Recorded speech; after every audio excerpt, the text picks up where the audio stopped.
Philippe Huette, nous vous recevons à la Galerne pour la parution du roman Une année de cendres, paru chez Rivage, aux éditions Rivage. Après les émeutiers et le feu aux poudres, voici donc ce roman dans lequel on retrouve Gus Masurier.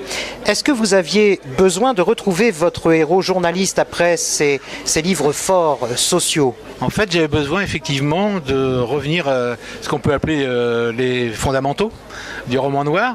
Et c'est en discutant avec mon éditrice, parce que c'est vrai que je m'étais quand même j'avais consenti un gros effort pour les romans sociaux noirs qui en fait avaient démarré comme d'habitude chez moi par un livre, Les Quais de la Colère, et puis je me suis laissé emporter à chaque fois. D'ailleurs, je me laisse toujours emporter au fur et à mesure où j'avance dans mon enquête.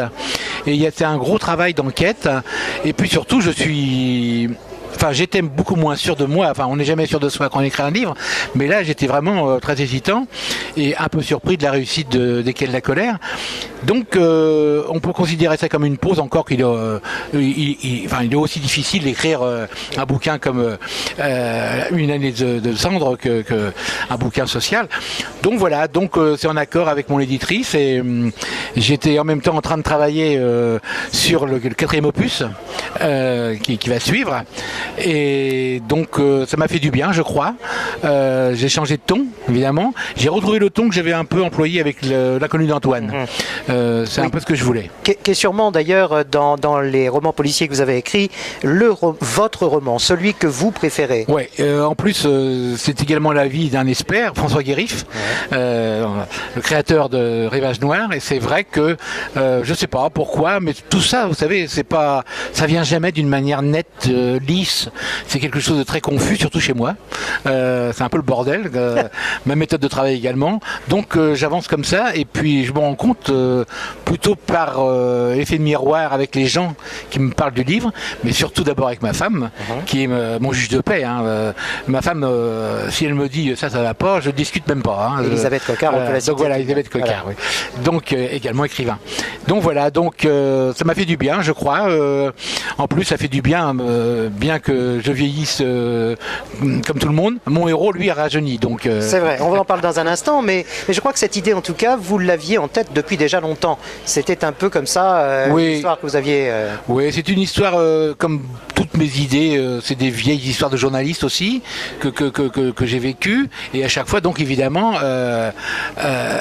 ça, comme toujours, c'est pas original, ça mûrit, ça vient, puis un jour on se dit, hop, on y va. Et donc c'est un peu comme ça. J'avais des tas de souvenirs d'une époque bénie pour moi, évidemment, un peu de mes débuts en journalisme.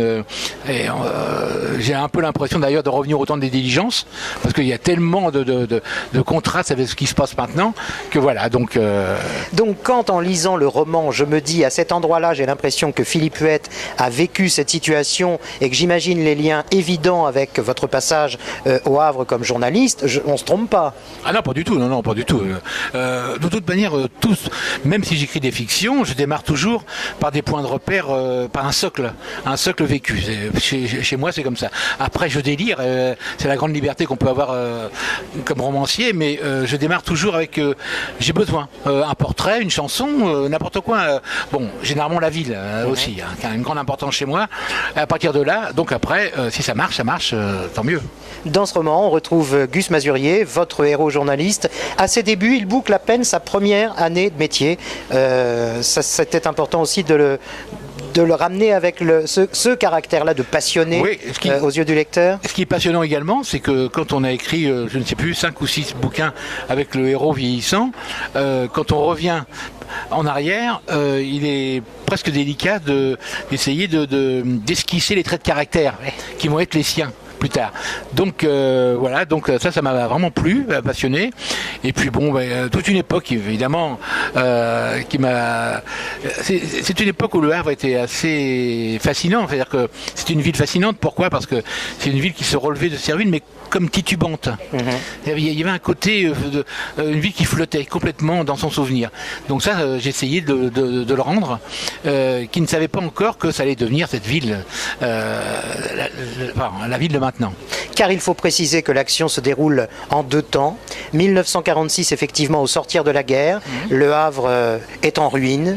et 1976, deux époques donc importantes, l'une sortir de la guerre, je le disais, et l'autre au début du trafic conteneur. Et je sais que ça, c'est un passage important du livre. Bah oui, parce que ça correspond à mes débuts en journalisme.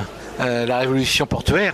Et pour ce qui est de 46, ça c'est un peu, alors c'est grâce à donc à Elisabeth qui avait écrit un bouquin sur les GI, sur les années 45-46. Et c'est vrai que là j'ai découvert que le Havre avait été une espèce de Chicago. C'est d'ailleurs le nom qu'avait donné un journaliste de France Soir qui était venu descendre au Havre, qui était venu faire un reportage au Havre et qui avait été complètement stupéfait de l'ambiance dingue qui régnait en cette ville, une espèce en fait, avec tous les GI qui attendaient d'être rapatriés.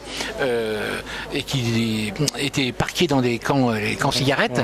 Et donc il y avait une ambiance assez particulière. Donc à partir de là, ça m'a vraiment intéressé et j'ai imaginé donc 30 ans après comment on pouvait transposer cette ambiance une fois tout cela apaisé, mais avec ceux qui avaient pu tirer les marrons du feu. Ah oui, et c'est ce qui fait qu'on se retrouve avec des Corses, des Libanais, le gang des Libanais et tous des truculents personnages que vous avez su inventer dans ce Oui, parce que les Libanais, en plus, ça m'a intéressé parce que, comme grand porteur, j'ai couvert la guerre du Liban, entre 1976 et 1982, à la grande époque des tueries du Liban. Et donc, ça m'a intéressé de replacer ça dans un contexte local, étant donné que la drogue était vraiment la nourriture, si j'ose dire, des seigneurs de la guerre libanais. Comme toujours, maintenant ce sont les diamants en Afrique et à l'époque c'était la drogue. Dernière question, Philippe, pour terminer cet entretien. Quel regard Gus Mazurier poserait-il aujourd'hui sur le métier de journaliste? Et bien évidemment, en citant Gus, je cite Philippe. Ça c'est un piège. Simplement, c'est clair, il serait bien paumé quand même. Bien paumé parce que j'ai ma fille qui est journaliste, comme par hasard, et j'ai du mal à comprendre comment elle peut travailler comme ça, quoi. Je veux dire que tout a changé. Moi, j'ai vécu à l'époque de la machine à écrire, des papiers je devais envoyer depuis l'autre bout du monde par téléphone avec des sténos. Après, j'ai eu les premiers ordinateurs, c'était quand même une révolution formidable. Mais quand je vois comment ça se passe maintenant, c'est vrai que, en plus, pour la presse écrite, il faut dire que tout a été complètement transformé, les réseaux sociaux et puis l'audiovisuel, la vitesse. J'allais dire, tout va trop vite au niveau de l'information. Pour moi, tout va trop vite. Ouais. Tout va trop vite parce